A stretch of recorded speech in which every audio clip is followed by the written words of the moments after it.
अच्छा, ये समुद्र मंथन करके प्राप्त किया गया था, देवताओं को खिलाया गया था। कुछ बचा हुआ अमृत जो है इस स्वर्ग में रखा हुआ है।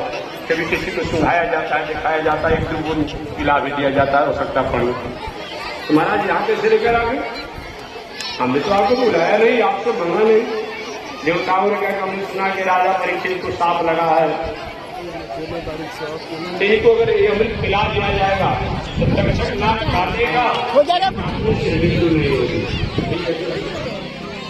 इसके बदला में महाराज, इसके बदला में उठाते हैं। सुखदेव जी ने कहा देवताओं ये आपकी बुद्धि बहुत खोज है, एक अमृत से भागवत की तुलना करते हैं। अमृत को पी करके हम दिग्विजयी हो सकते हैं, अमृत को पान करके हम दिग्विजयी हो सकते हैं, लेकिन भागवत को सुन करके जान करके हम अपना अमृत को प्राप्त कर सकते हैं। ऐसा नहीं हो, आप अर्थात सुनिए, लेकिन बदला की जहाँ बात करते हैं, कहाँ कोई शीशा हो, कहीं हीरा हो, बदला तो नहीं होगा। शीशा का शीशा होगा, हीरा का हीरा होता है, ऐसा नहीं होगा। सुखदेव जी महाराज ने समझा के आपका स्वार्थ की बुद्धि रही है, देवता लोग नहीं करना चाहता हूँ। हम आपको सुलभम सुलभम, इस मानव शरीर को हमने प्राप्त किया है सुलभता से, सहजता से, ये देवताओं के लिए भी दुर्लभ है। और कुशल भाषा में कहूँ तो देवता लोग विमोचन में हम मनुष्य, हम मनुष्य शरीर से मर्यादा से रह करके, सत्कर्म से रह करके, सदाचार से रह करके अपने जीवन को तित कर सकते हैं, उद्धार कर सकते हैं। लेकिन देवता लोग पहले तो बहुत दिनों तक अपने शरीर द्वारा जो होना है भोगेंगे, मरने के बाद मनुष्य बनेंगे, कि पशु बनेंगे, कि पंछी बनेंगे, कोई जानता है?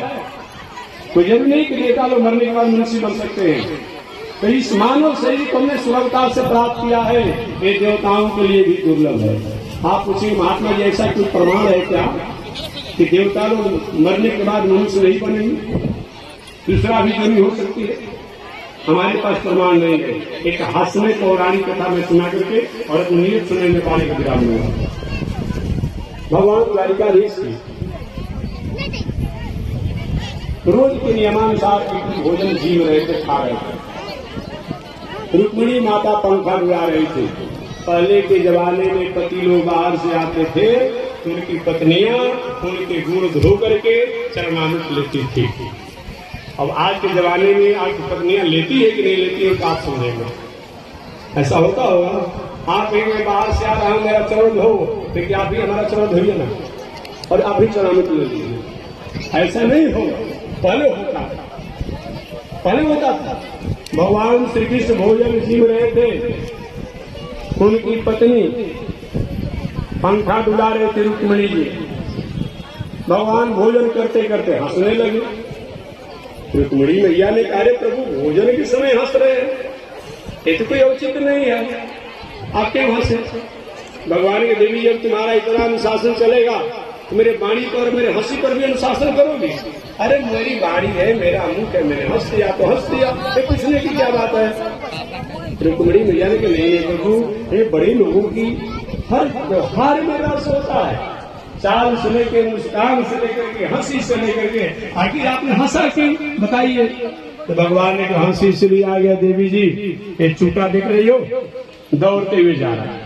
रुक्मिणी मैया ने कहा, चूटा को दौड़ना भागना क्या में लगा रहता है, इस हंसने की क्या बात है? कि देवी ऐसे चूटा नहीं दौड़ रहा है, ये सुगंधित गुड़ की तरफ दौड़ रहा है। रुक्मिणी मैया ने कहा कि चूटा हो, चूटी हो, माछी हो, ये तो सुगंधित मिठाई की तरफ दौड़ते ही रहते हैं, हंसने की बात क्या है? देवी ऐसे ऐसे नहीं चूटा है, ये 21 बार स्वर्ग की गद्दी पर बैठ चुका है।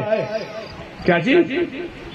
21 बार स्वर्ग की गद्दी पर बैठ चुका है।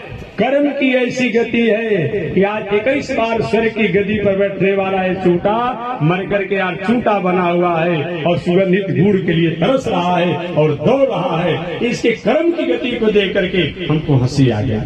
इस घटना से मालूम पड़ता है कि देवता लोग डिमोशन में, हम मनुष्य प्रमोशन में हैं। हम मनुष्य हैं, पूजा पाठ सदाचार से रहेंगे, इस शरीर के बाद हमारा उद्धार हो जाएगा। देवता लोग दीर्घजीवी है, बहुत दिनों तक जिएंगे, बाद में